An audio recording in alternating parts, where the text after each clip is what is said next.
everybody. I'm Sean Reynolds from Sportsnet, about to be joined by Ken Weeb from the Winnipeg Free Press. Together, we are Kenny and Renny. This is the Kenny and Renny post-game show. And now that I have, you know what that is? That music, that change-up, that little, kind of like sway and the little sleepiness to it. That's my version of the Snake Charmer. So I'm Snake Charming everyone in here, hoping that I can slip some.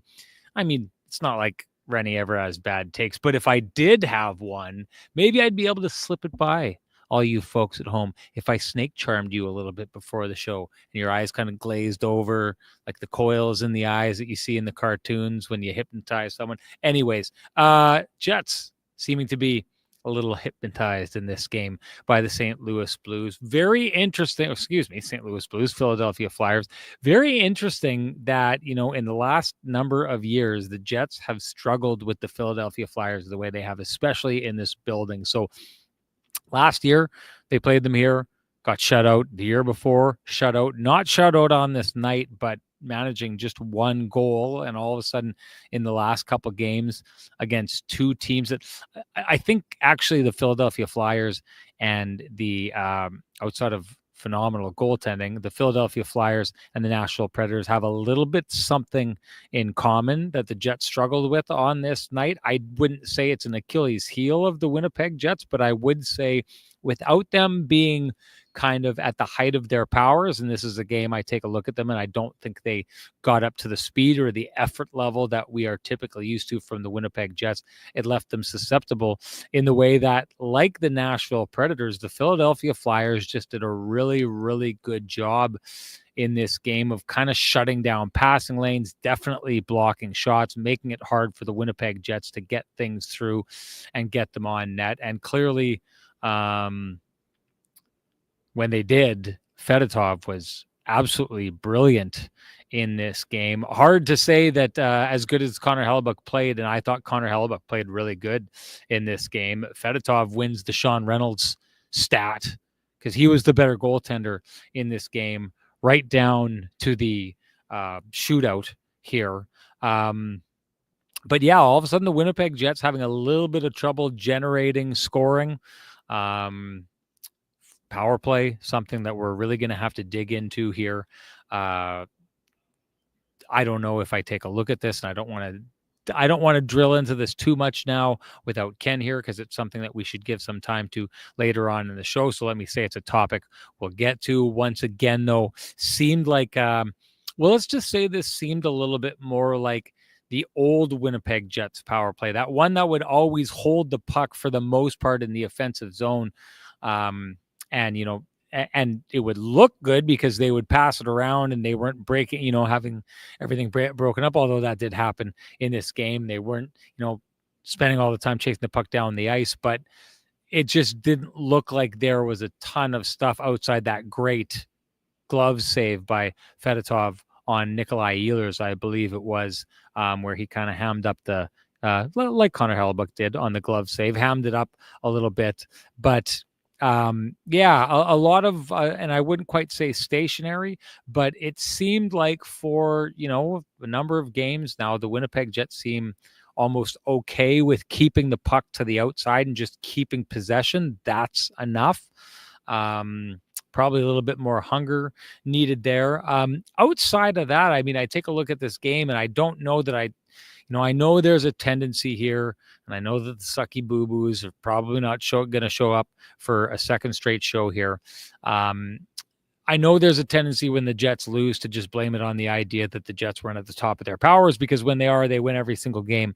But I think that there's something to be said about the fact that the Jets struggled to generate and get on the board for the second straight game against a team that was willing to hustle and willing to work. And that's one of the things that that Scott Arniel had said before coming into this game. He was actually liking the idea of the Jets playing the Philadelphia Flyers tonight because he thought it would be a good game to kind of get back up to stuff. And this is what you're talking about. This, when you're talking about a confident coach, you're talking about Scott Arniel essentially saying, look, I am going to I believe in our group so much that after we lose a game like we did last game, what I want is I want a challenge. I don't want a free space on a bingo card. I want a challenge so that I can show my players what they need to do to rise above that challenge. And the one thing that he'd said about the Philadelphia Flyers, which John had said clearly as well in the broadcast, is this is a team that likes to work. So it's interesting that this has happened a number of times this season. It happened twice this year so far against the Nashville Predators. It's happened against this Philadelphia Flyers team. And it happened as the Jets lost a game this year to the Calgary Flames. The Jets seem to be, I don't want to say susceptible, but they seem to have a little bit of a tough time with teams that can grind, with teams that are willing to work, and teams that are willing to potentially outwork. You got to give the Philadelphia Flyers credit. If you take a look at the shot balance in this game, like the stats will tell you for the most part that this was an extremely close game. Regardless, I mean, to me, the stats tell you that this game is exactly what you saw on the scoreboard. It was a tie game that you know me. I don't hold a lot of stock in teams winning games in overtime, although you have to give credit to the Winnipeg Jets. Like clearly in that overtime, the way that they are able to keep the puck away, hold on to possession through 3-on-3, and if they do lose possession, go get it back as quick as they do is remarkable. And it's a massive tool to have if you're trying to win the President's Trophy, which clearly the Winnipeg Jets are. Having that tool in your toolbox is going to get you a lot of points, and it has got the Winnipeg Jets that this season. But outside, I mean, that allowed them to spike their numbers a little bit throughout that game. I take a look at this game, and I think it was even going both ways.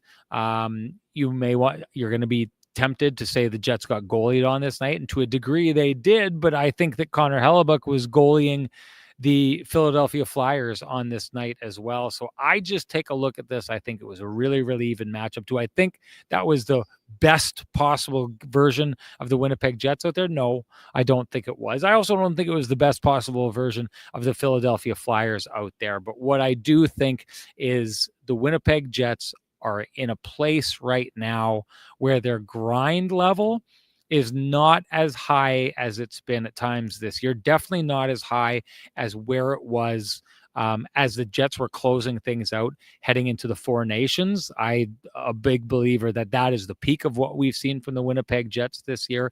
I think there's maybe a little bit of the idea coming back that the Winnipeg Jets, they play the St. Louis Blues coming out.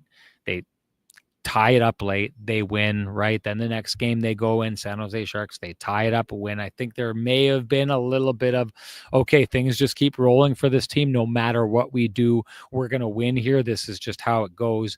And I think there has been in that, sometimes miracle comebacks like the ones that we saw back-to-back like that, like no one had ever seen in the NHL before that.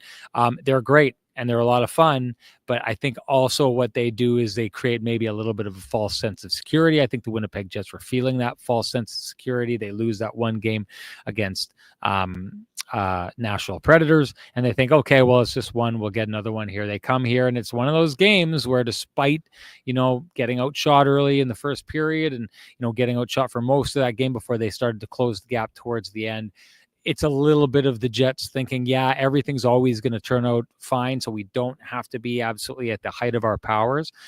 So I think what we're seeing here right now is the Jets maybe having taken an exhale coming out of the Four Nations when things just kept going. They started feeling like a team of destiny. They sure looked like a team of destiny. The Jets have more to give. They had more to give on this night. They had more to give last game against the Nashville Predators. And I'll be honest with you, they had more to give against the Ottawa Senators and probably more to give against the Blues and the Sharks. Before that, the difference is now they're starting to end up on the wrong side of the ledger. Hopefully that's a wake-up call, a pristine roofing wake-up call for them that they could take. And while I'm at it, I might as well just say time to give the Jets and their effort level, not super, super low, But there's places to go up here, and that's how you ensure yourself wins. So that means it's time to give North End Rick the Pristine Roofing wake-up call at 1-204-981-6289. He's the guy you call for all your roofing, siding, and exterior needs. You can also call Pristine Roofing directly at 204-237-7663. Give your home the Pristine Roofing wake-up call. You will be glad you did. And I will say this before we bring in Ken. I'm very excited, folks, because today returns. It is the return of the Hot Take Award in this show as I get to unveil the newest sponsor on Kenny and Renny. It's going to be great. I'm going to be searching for the hot take in there. A lot of you know who you are and that you're in danger of ending up getting the award here tonight. I can't wait to hand it out. Time to bring in the man with the best music in the business for his take on that game and the whole thing. Here comes Kenny, folks.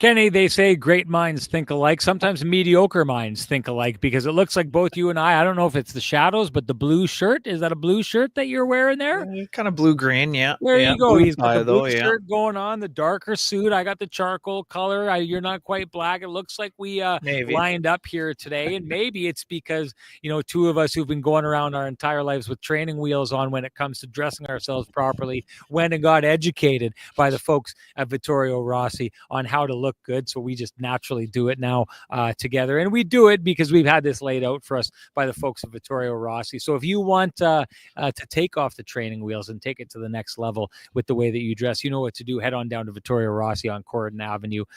Loudly proclaim that Kenny and Renny sent you. Ask for Frankie and the boys, and they will do you upright. Ken, have you ever played Uno before? Oh yeah, I'm familiar with Uno. Just okay. Yeah. I wanted to build this up. I wanted to build it, and the hot take was going to come back, and it was going to. But I wanted to build this up, and I can't do it any longer because I went here looking for the hot take of the game, and Vic Ronas of all people pulled the Uno reverse card on me, saying, "Renny, I brought out the receipts. You guaranteed the Jets would get a power play goal tonight. I guaranteed the Jets would go 0-4 again." Renny takes another minus. As much as it pains me to say this, Vic Ronas is right here, Ken. And what it means is Renny wins the return of the Hot Take Award because I had it last show and it just absolutely jumped up to bite me here. So here I go getting the Hot Take Award. And that, of course, means I get to unveil the newest Kenny and Renny sponsor. And if this doesn't make sense, I don't know what does. But we are bringing you the Hot Take Award brought to you by Flame and Comfort. Oh, Ken, Flame and Comfort, ladies and gentlemen. My wife is really happy about this one because we spend a lot of time at Flame and Comfort walking around the floor because we bought a house that has not one, but two fireplaces stacked, one on top of the other, one on the ground floor, one on the bottom floor. And she's looking for inserts. She's looking for options. She wants to do things. She wants to have that cozy fireplace. And I said, babe, I can keep us hot with my hot takes, but I can't do it all the time, but I sure did it here tonight. So listen, you know what? It only makes sense that I take away the inaugural Flame and Comfort Hot Take Award. But you know what? If you guys want the heat in your life, the comfort in your life, that warmth in your life, and you don't want to be spitting out the hot takes to do it, you can head on down to Flame and Comfort. They got lots of models out on the floor right now you want to have a look at. All the different kind of options you want for your fireplace needs. Great to have Flame and Comfort on board. Welcome to them. And you know what to do, folks. If you're heading on down there to check things out, which you should, because it's a great place, make sure you tell them Kenny and Renny sent you. Kenny, time for you to get at it. I've been talking for too long. Get to that buffet and show it what you got.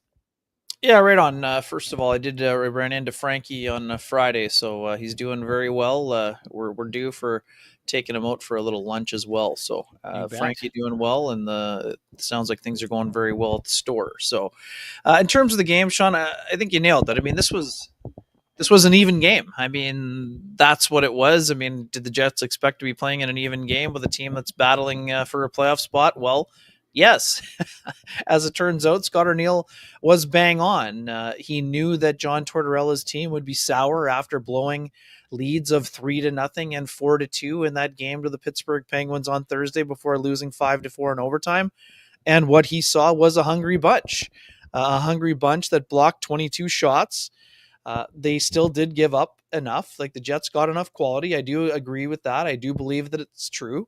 13-12 for Philadelphia in terms of the 5-on-5 high danger chances, according to Natural Stat Trick. So even game, but the Jets once again were let down by their power play. I do agree they had some very good looks. You touched on the Ehlers chance in the slot that, yes, I think Ivan Fedotov made it look a little better than it was, but it was a good scoring chance. You were down there. I was writing. I loved how Nikolai Ehlers was just as cheeky as Fedotov, as it turns out, saying, I shot it exactly where I wanted to, and he was lucky to get his glove there. So, once again, truth bombs being tossed all over the place by Nikolai Ehlers. We'll get into that a little bit. We'll dig into that a little firmer. But again, I'm getting the same things in my, inbox as you are, Sean. Oh, well, it wasn't January. Now it's, oh, it's not February. This is the Jets, starting to fall. I mean, I personally don't see a 2-1 loss in regulation. The And, Jets, the and Jets have shootout. the Jets have points in 12 of their last 13 games. Just so people don't get too disconnected here. And Sorry. this is again. I'm sorry. I'm trying. My best to keep it together here. But the whole Ken is so positive about the Jets. Like this has nothing to do with positive. I live my life in a positive manner, but these are the facts. The Jets have points in 12 of 13 games and are first overall in the NHL. So when I see takes about, oh, this is the Jets starting to fall apart down the stretch, I mean, again, I'm glad that you tossed it out before as you were waiting for me, but there's a lot of pristine roofing wake up territory here so far. And again, we're not glossing over the things that need improvement. There are things that need improvement for the Jets. And guess what? They have 21 games in order to try and tighten up those things, because that's when it's going to matter most. Game 83.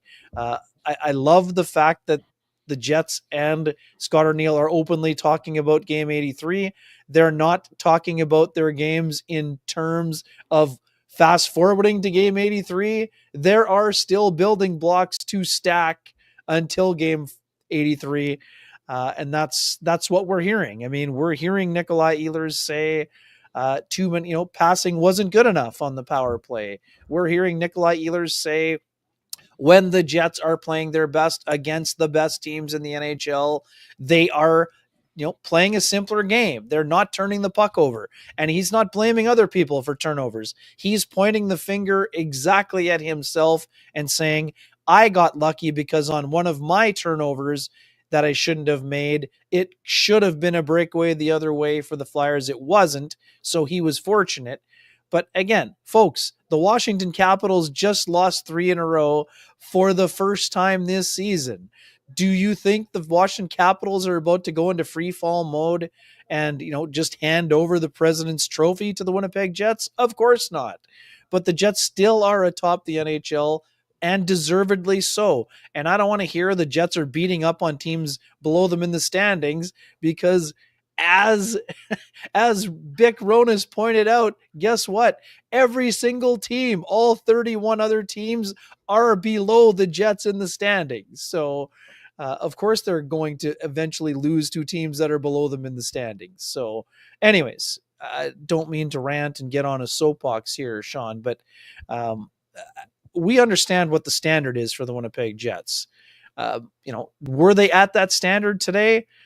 I don't think it was a lackluster game, but I don't think the Jets were at their best. But as you mentioned, the Philadelphia Flyers had a lot to do with that because they worked their asses off today, Sean, and it was evident. And, I don't think the Jets weren't not up for the challenge of work, but they made it difficult to get to the hard areas, and they went to the hard areas. That's what they do. As you touched on, the Nashville Predators are having a horrendous season. They went into the game on Thursday night, 18 points out of a playoff spot. But it's the team that most people pick to be a playoff team, and most, including myself, picked to finish behind the Dallas Stars for second in the Central Division. So that a team eventually works hard and gets back to its identity that they had all of last year under Andrew Brunette, that wasn't a surprise. Just like today, it wasn't a surprise when John Tortorella had his team ready to play against the Jets. I mean, Sean, I listened to Tort's pregame. You were talking to him. He expected his team to be good today. And guess what? They were good. So in terms of the Jets, I think their effort was sound. Were they as crisp as an A+ game? No, but this was not a C- game for the Jets. They were not sleepwalking through it. Again, did they overpass a few times? Maybe, but I also thought that was more related to the willingness of the Flyers to block shots and get into lanes, that they were, tossing the puck over and maybe looking for a perfect play.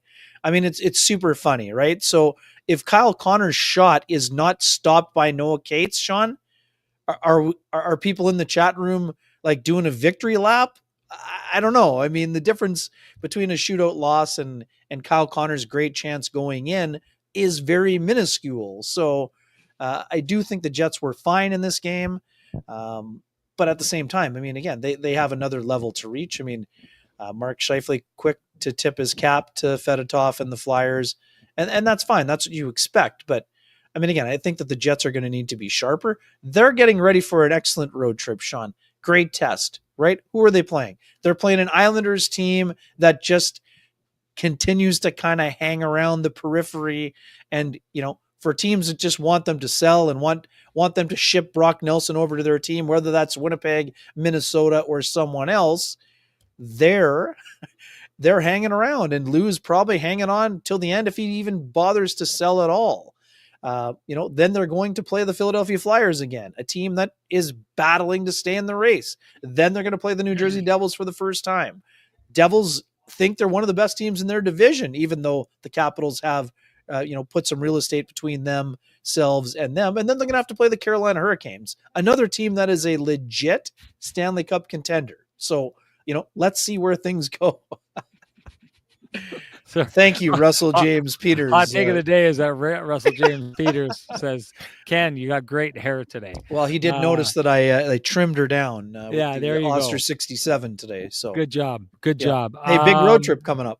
MVP says, I think the guys in the booth had it right. There were lots of juicy rebounds that the Jets missed out on. That's, of course, John Garrett, former goaltender in the NHL, who was kind of pointing that out. There seemed to be the opportunities on this night. I will say this: you had talked about, and remind me the name of the, because I'm going crazy with the broadcast. Remind me the name of the Noah Cates, was it, who stopped that with his glove? Yeah. What did that reminded me of? That reminded me of all the times that Dylan DeMello has stolen goals off the line for the Winnipeg Jets. I mean, this is one of these things I actually can't think of a lot of examples over the last number of years of teams doing that to the Jets, where the Jets do this all the time. But you know what that shows? It shows that the compete level of a team is off the charts, right? That, okay, my goalie's not going to be there for this one. Well, then I'm going to have the goalie covered in this situation. And the one thing that you see, when you take a look on the Flyers bench, we had a shot of the bench after that, like, just how jacked they are in that moment. I mean, like, it's one of those things where it's like, a goal gets you out of your seats, but when you're on those teams that appreciate the grind, just like that right play at the right time is what gets you out of your seats. And you could see that happening. So I tip my cap to the Philadelphia Flyers on this night. Their effort level was high. Their goaltender battled. They created a lot of opportunities that they couldn't get past Connor Hellebuyck. Once again, they went toe-to-toe today, I thought, with the best team in the NHL. They took it to a draw. Again, 3-on-3 overtime is meaningless to me. shootouts are meaningless to me. What I saw in that game was the Philadelphia Flyers needing desperately needing after they could have been frustrated after blowing their last game against the Pittsburgh Penguins. But give credit where credit's due. They came to battle tonight, and that's one of the ways they did it. Ken, we should dig into the power Sorry. play, but you have a thought before we move on? Yeah, just again, wake up territory, ball hockey videos. Jets looked better when Lowry was out of the lineup. I think they might have to make some line juggling going into the playoffs. Honestly, the Jets are not a better team with Adam Lowry not in the lineup, not under any circumstance. And again, if this person is suggesting maybe trying Lowry up on the second line again at some point, fine. But if you're suggesting Lowry move down in the lineup or be out of the lineup, this is a statement that is just not going to fly. I'm sorry. Sorry, I'm just because they're running Oh the yeah, no, I blower in got the you. background here. Let's dig into that for a little bit though, because if I'm being honest, I always talk out sometimes about the stories that didn't make it into the show. Sure. One of the stories that was going to go into the show was where Scott Arniel thinks his third line is right now, because I don't agree with what ball hockey is saying to that degree, but I also don't think that third line right now is what it's been for the vast majority of the season. For sure. Asked Scott and Arniel about Agreed. it, and Scott Arniel's take on it was essentially, listen, we typically see flashes of it throughout the game, but no, that line it's taking some time for Adam Lowry to get up to speed here. Let's remember too that Mason Appleton was gone for a long time, so this is a line that lost 2 of 3 parts, and I don't think that line is back to the domineering, game-changing line that we've seen throughout so much of last season and this season. I think you see flashes of it. I think there was a couple of times that they, what they help you do is they help you win the football field position battle, Oh yeah. right? They just sew you up in your zone, punish you there, tire you out, frustrate you, try and get you to make mistakes, and that carries over when the next line comes out. So I think it's one of those things that you can count a lot of goals that the Jets have scored this year that line doesn't score, but the line that did score scored because of the tone that was set by that line. Yep. It's not quite there yet. You're seeing flashes of it, but Ken, I want you to give me your thoughts on how far you think they are off from being that peak version of themselves, and what you think they need to do to get to that. Sure. It's fairly simple. I mean, Nino Niederreiter needs to get going. Nino Niederreiter is a force to be reckoned with when that line is going. It's not just Lowry, hammering guys on the forecheck and making things happen and disrupting things. When Nino Niederreiter is at his best, he's on the forecheck, laying the body, living around the blue paint, his office. When's the last time Nino Niederreiter scored a goal from his office, as we like to call it? He needs to get himself going. Yes, there's been stretches where he's been going. And again, you've often talked about it, Sean. At times, Mason Appleton can be the tip of the spear on that line, he's the fastest player on the line. So he needs to be disruptive on the offensive attack and on the forecheck. So today, Mason Appleton, 3 shots on net, 4 attempts, 4 hits. Niederreiter, no shots on goal, 2 shot attempts. Lowry, 1 shot on goal, 5 shot attempts, 1 hit. So again, were there times when Rasmus Kupari filled in nicely on that line? Yes, of course. He has speed. He can be disruptive, but he doesn't do the same things defensively that Adam Lowry does, with all due respect to Rasmus Kupari. Rasmus Kupari is not a Selke candidate. Adam Lowry is a legit top 10 Selke candidate, and sometimes in the top 5, and maybe even going to be in the top 3 at some point as well. Right now, he's had 4 games back. He's going to have a 5th on Tuesday. I expect Adam Lowry to be playing his best down the stretch. Lowry has not been playing at the same level he was before getting injured in Utah. Yeah, I'm not disputing that. That is true. But Adam Lowry can go stretches of time without being on the score sheet where he's as effective as when he's getting assists and on his pace to posting career bests in goals and points. Is he getting back up to speed? Absolutely. Did it help that he got a little bit of extra time during the break? Yes, but it also meant almost a long time between games. So Adam Lowry's would be the lowest concern for me when it comes to how that line is going to be playing. This guy is an absolute gamer. He's been involved. He was definitely involved in the Ottawa game. And I actually, again, I understand he got his pocket picked against Nashville, but that's not an issue. That's something that is very rare. And, quite frankly, I don't remember the last time that it happened before it happened against Nashville. So to me, that line is going to get itself going. That it wasn't long ago we talked about that line being the Jets' second line. So what has changed is that for a good chunk of time, as you mentioned, 2 of the 3 players were injured. And what also happened in that stretch of time was that the line of Nemestikov, Ehlers, and Perfetti elevated their games to a level where they got back to being the Jets' second line and were very effective during that stretch of time. So, my level of concern is very low for that line. But at the same time, I'm not pretending that they're playing their best. They're not playing their best. They know they're not playing their best. And I suspect they will continue to do the necessary things to get back to playing their best, because that's the type of thing that they do as a line. Okay, I've got something I want to run Yeah. by you on this. When you think about Dylan Sandberg, and he was out for as long as he was, and he comes back, what's one of the first things he does in that game after he broke his foot blocking a shot is he stands in front of like a ridiculous shot again and blocks a shot right off the bat. Kind of that thing where it's like, let's throw ourselves into the fire again, because if you don't, then you're going to be like waiting for that to happen. I've heard this a million times before, and when I was playing, that's what was the advice that you always got. Something bad happens to you, get out, and you hurt yourself throwing a hit, well, get out and throw a hit, because the last thing you want to do is start like building that up in your head.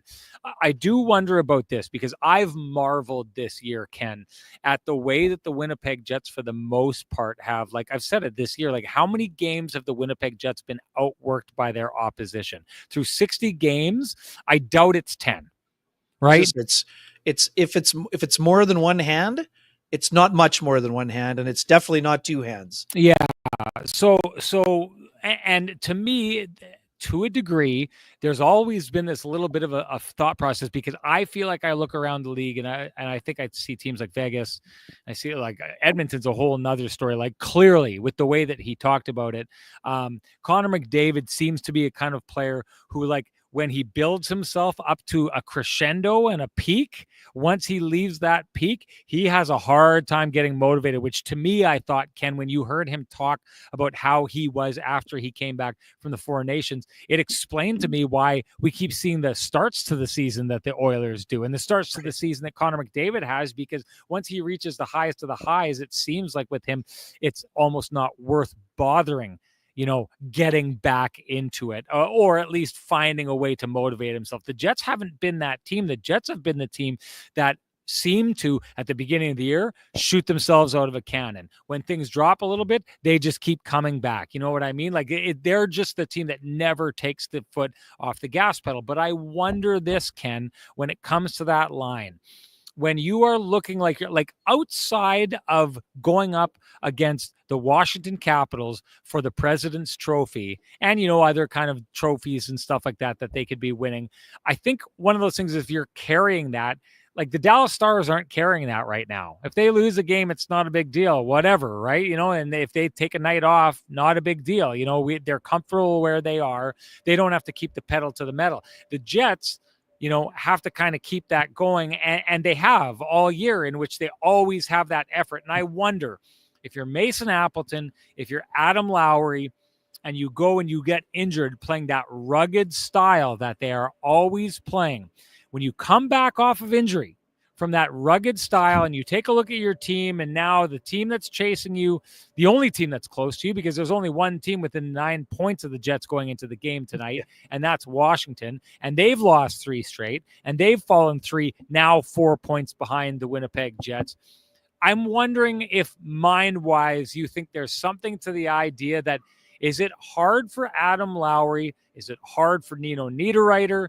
Is it hard for Mason Appleton to get back to that ridiculous pedal to the metal, punish anything that moves style, when you're now starting to think playoffs about, 20 games down the road, is it really worth it to have injured yourselves playing that style and to come back and get right back into that style when you really don't need to? You're going to the playoffs. You probably can't be touched in your division. Do you think whether it's a open choice or not, do you think that's maybe played into their heads that we don't have to play that style right now, and maybe that's why they're not getting to it? Yeah, I mean, I'm not disputing that, but I mean, that's not really the mentality that Adam Lowry brings to the rink. It's not the mentality that Niederreiter or Mason Appleton bring to the rink on a regular either, Sean. So I don't see that being it, and those guys aren't. And you're not suggesting that they sleepwalk for the next 21 games. I totally understand that, but Yep. I would also say too. I mean, this is a line that's often at its best when going against a Connor McDavid or a Nathan McKinnon, and although all of the four teams the Jets have played have talented players, they haven't had that type of challenge in these four games coming out of the break either, having to go up against one of the best players in the world. So, maybe that's part of it, but I mean, it's also a benefit that they haven't had to do that because that line hasn't been at its best. So, by the time they get around to, going up against Jack Hughes this week, they'll want to be playing at the top of their game because that Devils line is a very dangerous line also.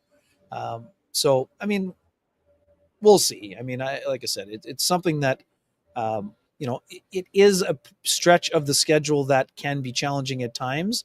But I also think that March is when teams start to ramp up, Sean, right? This isn't just a try to get better in your last 10 or 5 games situation. Jets are going to want to build and stack wins and play well from, 20 games on here. And they've done a good job of handling that all season long. So for me, they need to get back to their identity, doing the things that they do well. And when they do that, I suspect that they're going to have, the type of success that we're used to seeing them have. I'm going to say this. I'm going to go out and do the payoff in the situation here, where as much as people want to say this, like, I think this is a little bit of a mountain out of a molehill we're doing here. I actually thought that line was really good tonight and directed a lot of the play. So while I'm out here saying very confidently, I don't think this line is anywhere near its peak and what we've seen from it throughout the season, this line is not a problem for the Winnipeg Jets, and they're still being extremely effective. They're still playing at this style and at this level right now. They're playing the style of game that probably 28 other teams would say, can we have that line right now? Because they could sure help us do what we're doing. And just like at the beginning of the year when there were calls for people to tear apart the Winnipeg Jets first line and Scott Arniel stuck with it, that paid off for them. And I think staying with that line is going to pay off for the Winnipeg Jets going forward. I have no doubt about it in my head. That's my take. And I will say this, if you're looking for a similar payoff, and to pay off high interest credit cards or debt, we suggest you go talk to our friends at Cambrian Credit Union about their payoff loan. They can show you how taking out a loan to pay off your debt actually gets you debt-free faster, and you can save thousands of dollars. Go to cambrian.mb.ca to book an appointment online. I wanted to bring this up here, Ken. It's thrown out here by Ball Hockey Videos. I guess who comes out of the lineup if we get Tanev. Now, I've heard a lot of these kind of suggestions, and I know Murat Atesh was talking about Alex Tuch. Alex Tuch makes sense to me there because Alex Tuch has a scoring level that would make that line more dangerous. Brandon Tanev, I know he had some big goals with the Winnipeg Jets. I don't necessarily think that he is an improvement. Maybe not an improvement. Maybe he's an improvement on Mason Appleton, but I don't think that you turn around and say, well, we're going to get, 10 more goals in the playoffs now with Tanev ahead of him. To me, this is just the kind of trade that you would be just like picking up depth, but it's going to cost you to go acquire those folks. And I wondered where the Winnipeg Jets are, because here's the thing I think people have to keep in mind if you're the Winnipeg Jets. Kevin Cheveldayoff right now is not like, I get that everyone out there is saying you got to go all in right now. This is where the Winnipeg Jets are. I don't disagree with that, but you also have to keep in mind that if you are Kevin Cheveldayoff, You've got faith in your team because, hey, last year everyone thought he should tear it apart and he had the faith to keep going with his team. So you have to know that Kevin Cheveldayoff has faith in this team going forward next year as well, and probably the year after that. So if you're starting to look at the assets, he has to be a little bit of a miser with those assets and be, clutch them as tightly as he can and only let them go if he thinks they're going to work, if he thinks things are going to work out really well. Because Kevin Cheveldayoff fully expects to be right back in this spot all over again next year. And if you just keep willy-nilly throwing all your picks and all your prospects out the door to try and solve problems, Tanev to Appleton, I think, is solving a problem that doesn't need to be solved. I don't know that it changes things a lot. But the more of those assets you move, the more you are damaging the future Winnipeg Jets. And I think Kevin Cheveldayoff has a lot of faith that the future Winnipeg Jets, like, if I'm Kevin Cheveldayoff, this is what I think Kevin Cheveldayoff thinks, is that the Winnipeg Jets Stanley Cup window is wide open this year and next year and probably the year afterwards, especially because they're in such a good salary situation right now, and especially because the salary cap is going up. And I just think that you are talking about a guy who is playing 3D checkers and chess or whatever you want to call it. It's not just about this year, it's about next year. Ken, just your thoughts on how he has done a job of kind of playing not just from year to year, not just within the year, but from year to year. For sure. And just quickly with Tanev, Tanev is not a third line player anymore. He's a fourth line player that would help the penalty kill. That's where his value would be really felt with the Jets. If the Jets are going to go out and get a guy like Yanni Gourde, a guy, Sean, you and I have talked about and watched play at the highest level, then he's a guy that's played with Appleton, so you could either play those two guys on the fourth line together or see what happens. And if on days when Niederreyer's not going, then maybe you play, you could go Gourde, Lowry, and Appleton. But I don't see that necessarily being the formula. Alex Tuch is very intriguing because there's also term with Alex Tuch, Sean. That's where the big intrigue comes there, but it's a huge asset that would have to go out the other way. And it would be very difficult for the Jets to acquire Alex Tuch without having Cole Perfetti in the deal, as far as I'm concerned. And I don't know that that's a road that they necessarily want to go down either. So, well, that's just it, because that's a team that wants now. They want to win too. Back. Yes. They're not kicking the can down the road. Now, Buffalo is not making the playoffs. Right. But that's what has made this such a challenging year, is that, and you could see it in the deal that's made for Seth Jones, right? Mm-hmm. I don't know that I love, well, never mind. I don't love the Seth Jones contract. There was someone out there who tweeted, with Seth Jones going to Florida, thank God that deal isn't coming here. I would agree with that. I don't think that's the move you're looking for if you're the Winnipeg Jets. Now, if you're the Florida Panthers and you're making that move because you think, you're winning the cup this year. You don't really care what he looks like 5 years from now. But it's a tricky year in that teams like Buffalo, they can't go to their fan base and say, well, we traded away all our good players for future picks, and maybe 5 years from now we're going to be good. They're in a position where whatever trades they make, they have to be able to show their fan base and say, we know it didn't work this year. We think it's going to work next year, and this is one of the reasons why you should be optimistic it's going to work. So Kevin Cheveldayoff, we touched on it today, Ken. When I was in Ottawa, I talked with him, and he had said, I really think that this market is still defining itself. For sure. And what I think he means by that is he doesn't know who out there is the trade partners to go with right now, because I don't think that that's what he was looking for from Chicago. Chicago's probably going to move things, and Chicago moved that not because they're trying to say, let's just, move. Chicago wanted out from underneath that contract. That's why that contract moves. I don't think those are typically the kind of contracts that Kevin Cheveldayoff is looking for. So what he's looking for very, very specifically is the rental market, or maybe going and getting a player that they can carry forward a little bit. But he's looking for teams that are looking to move players. The interesting part today is talking with Jonesy, from the assistant general manager with the Philadelphia Flyers.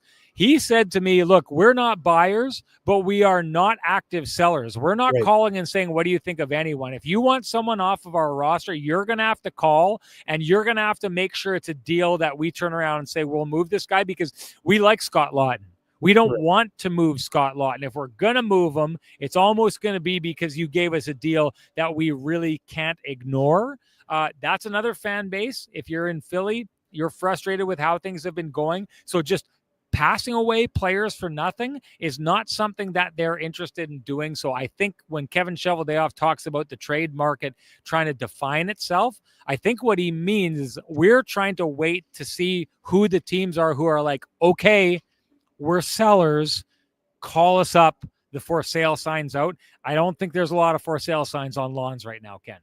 Yeah, and here's the other thing for the Jets. Stu Smith says Jets won't make a trade till Friday when rosters expand, unless they want to include a player from the roster in a trade. And that's what we saw last year, right? They didn't want to waive Stanley or Gustafson or Kapari, so they waited till the end. So I know lots of people wanted to see a preemptive strike, but Sean, to your point, the Sean Monahan preemptive strike wasn't really available this year because most of those teams still think they're in the race. So yeah, I mean it's super interesting, and again, we're doing our best to connect the dots and suggest which players make sense.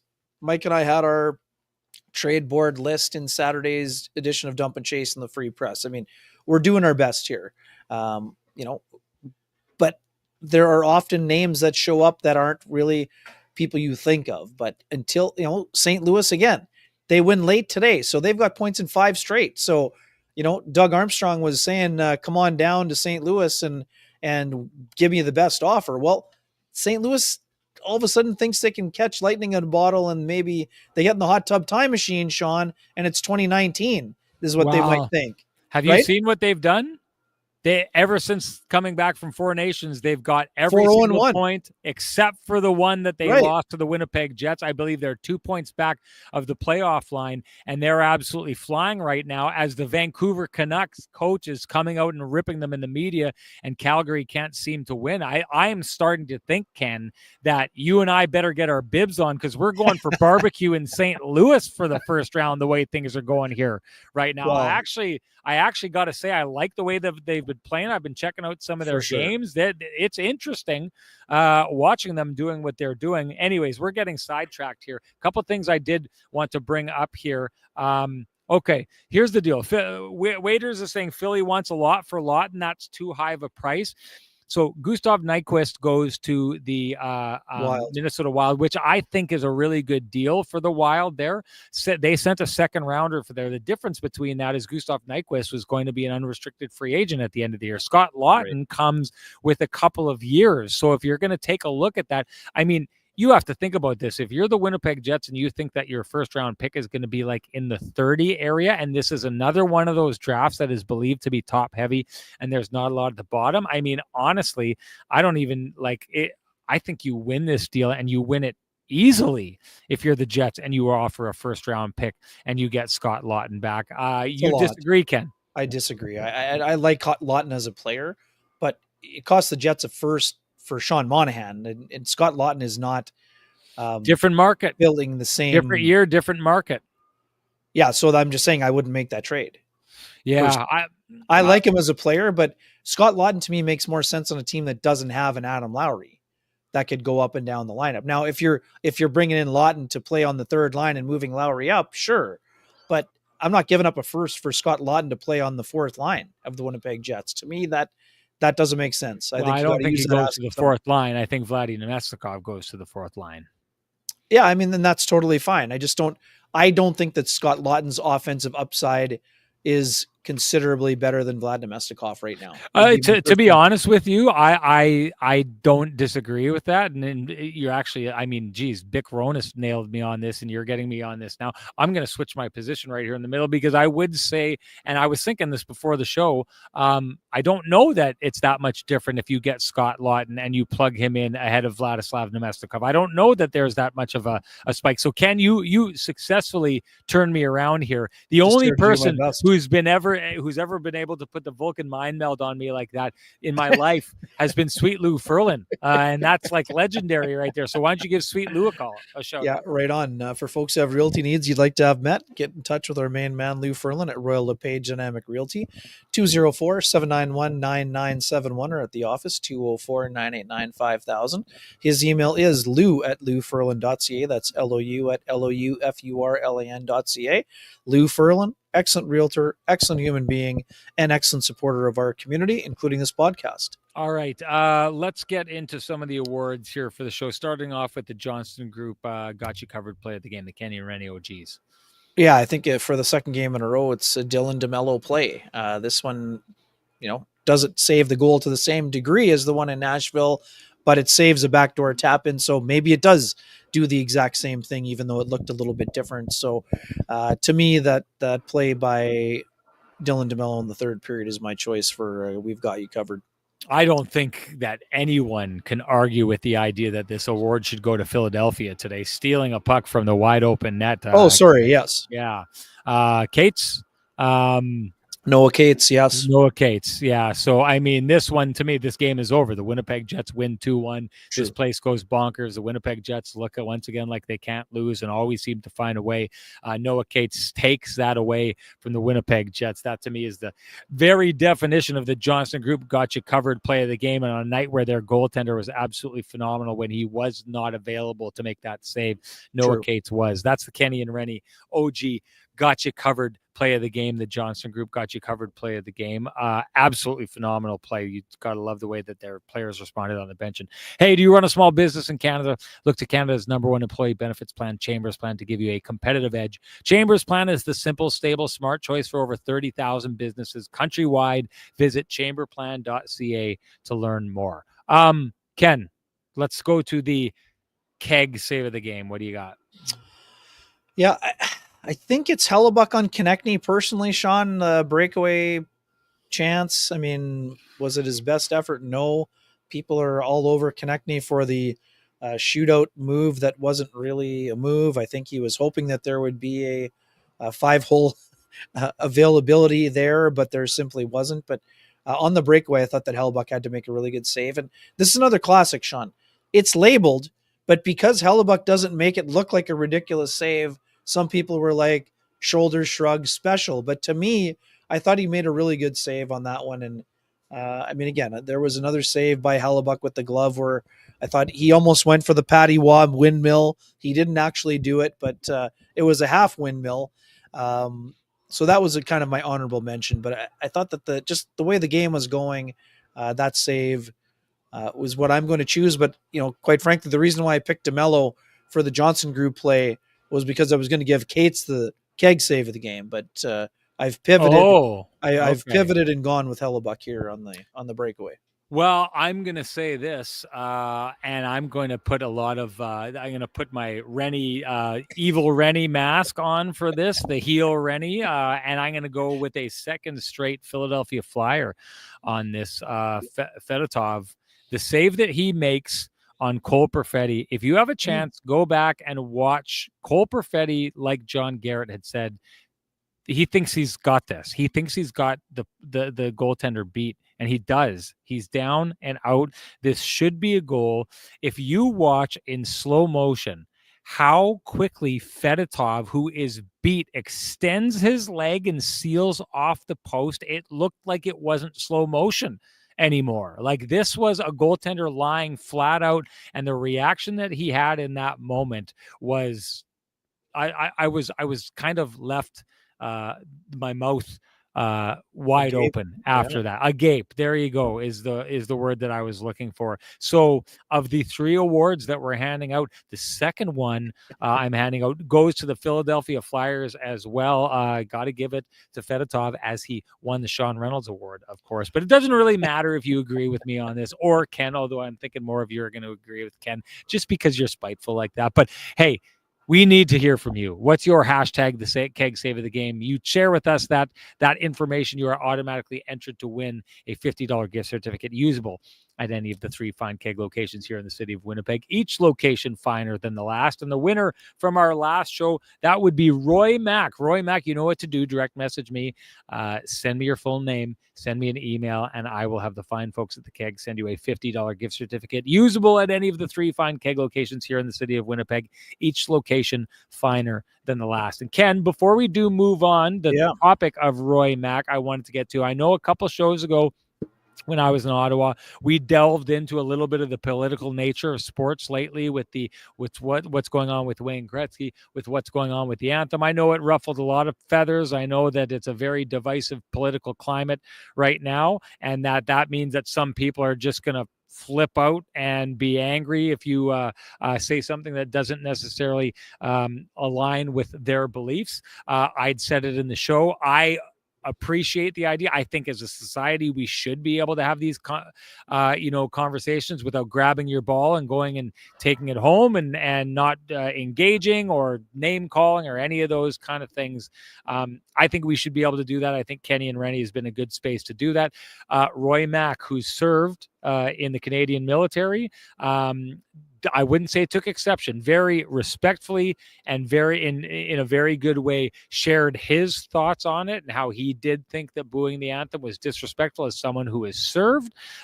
I appreciate the perspective. I also really appreciate, Roy, the way that you handled that in a manner that I thought was classy. I thought it allowed a different point of view that people were able to take away from it. I don't know that it changes my mind on the subject. I don't think it's necessarily about that. It's about not getting a win. Regardless, I took the information that you had in, and it does color the way I think about this, and I very much do respect the idea of a veteran sharing his thoughts and sharing that he does think that that's disrespectful, because the flag, let's be honest with ourselves, the flag is going to mean something different for someone who put their life on the line for that flag versus someone who doesn't. So I just wanted to thank you for that, Roy. And I think it just sets a good example of KNR being a place where we can have those conversations, share them, and not kind of, tear each other down in that. Also, I got to say, Richard Piazziolo, Chef Richard, reached out to me. Chef Richard had said to me, you and I probably have a very, very polar opposite view of the world. I don't know that that's necessarily true. I think a lot of people out there, based on what I said, think that they have me pegged. I don't think I'm as simple as that. I won't get into all those different kind of things. But once again, Chef Richard reached out. We had a very cordial conversation, and I appreciate being able to talk to people who have different ideas from different areas of the political world and are able to do it in a way that we don't start tearing each other down, but that we, find ways to at least have conversations, if not common ground. Anyways, moving on to our TCB lamplighter of the game. What do you got, Ken? Yeah, I mean, choice of two things. I mean, I don't think shootout goals are really up for debate here, so I don't know that I would choose Mitchkoff, even though it was an absolutely beautiful deke to the backhand. The Drysdale goal is pretty because he sneaks behind Gabe Vilardi, goes to the slot. But to me, Mark Scheifele's goal, and more of the pass by Gabe Vilardi, doing a job of getting to the net and then making a really nice backhand pass. I mean, it's an open net for Scheifele, but when you got a guy who scored his 34th goal of the year, in this case, I think he is deserving. Top line, generating the only offense for the Jets tonight that resulted in a goal. So not because it was scored by Winnipeg, but because of how it was scored, I'm going to go with the Scheifele goal at 9:58 of the first period as my lamplighter. Well, I'm going to tell you this. If I'm going to be a heel, go for the hat trick, buddy. Go for the hat trick and go for 3 straight. But that's not how it works. I'm a journalist. If I'm doing something, I got to be honest in the way that I do it. I have to give a true representation. And I will say this, the small area pass that leads to a wide open one-timer, the way that the Winnipeg Jets find it there is absolutely phenomenal. I mean, that goal by Mark Scheifele, I am so impressed with. I'm impressed with the nature of 3 super skilled guys, basically kind of rugby scrumming things and finding, that tight little bit of space in a super tight area. I thought Jen Botterill did a really great job. Ken, you may not have heard it, but did a really great job of breaking it down on the panel in the intermission. Just the way that Mark Scheifele makes himself available for the shot that entire time, and just kind of has the tips of the skates, face towards the puck at all points, and the gun's just kind of cocked and loaded and ready to go. And so once that moves over there, you don't see a lot of plays like that, and you don't see a lot of plays like that because the details of that goal are so high level skill that not a lot of people can do that. And yet, Ken, it's a repeatable goal because it doesn't require someone messing up or screwing up. It doesn't have anything to do with luck. It is a very skilled player finding Braden Point-esque, finding a way to find space where there is no space, and then just pulling off a goal that I think surprised everybody on the ice. Great job. Great goal. That's my TCB Lamplighter of the game, but it doesn't matter what I think. Matters what you folks at home think. Share with us your hashtag TCB Lamplighter. You're automatically entered to win a frosty, delicious 8-pack of Lamplighter Amber Ale, brought to you by our friends at TransCanada Brewing Company. If you can't wait for Kenny and Renny to gift you your own 8-pack, head on down to 11290 Kenniston, where I was at yesterday with the family. Join them in the tap room, where it's just amazing. My kids, we said, hey, let's head out somewhere. That's where they wanted to go. They love the food. They love the pizza. The environment is absolutely great. And that brings us to our winner of the Lamplighter, and that would be Lauren Finley. Lauren, you know what to do. Direct message me at SN Sean Reynolds. Send me your full name. Send me an email. I will send you a voucher for a frosty, delicious 8-pack of Lamplighter Amber Ale, brought to you by our friends at TransCanada Brewing Company. I think Lauren Finley already knows this. It is the nectar of the gods. And I will say this. I do not know the name, the full name, but we sat down and there was a group that sat beside us. And at some point, my kids got up and went to the bathroom, and one of the group jumped over and he said, my friend, you're Sean Reynolds from Sportsnet. My friends have been telling me to leave you alone and not bother you with your family. But I told them I was going to come over and say hi. And I said, well, you should have, because as a lot of you know, Ken and I absolutely love the opportunity to meet up with the people who watch us. I don't know if he was a Kenny and Renny watcher. I think he was just a straight up Sportsnet watcher, but then we had a good conversation with their group afterwards. Just another one of those interactions that are so comfortable and so fun when you are out at TransCanada Brewing Company. So once again, hey, if you happen to be listening, and I didn't catch your full name, but if you happen to be listening, I appreciate you stopping in, saying hi. Feel free to do so going forward. Ken, anything to say before we go? Quickly, because his name's been in the rumor mill for years. What'd you think of Rasmus Ristolainen's game today, Sean? Pretty involved, just under 20 minutes, 7 shots on net, 9 shot attempts, 3 hits, 1 block shot for the big fella. Yeah, he had, I think, 5 shots in the first period alone. When they had 14 shots, he had 5 of them. You know what? I kind of liked him. He went to the front of the net at one point, and I forget who it was. I think it was Logan Stanley who gave him a little bit of a shove, and the look on his face was just like, I don't care if you just fought. Don't be doing that. He's a tough guy, right? So if you can get the game that you got from Rasmus Ristolainen on this night and plug it into the Jets lineup and get that game repeated over and over and over again, you are going to be happy with him from a Winnipeg Jets perspective. This is one of those players I know that the analytics community has thrown rocks at for years now.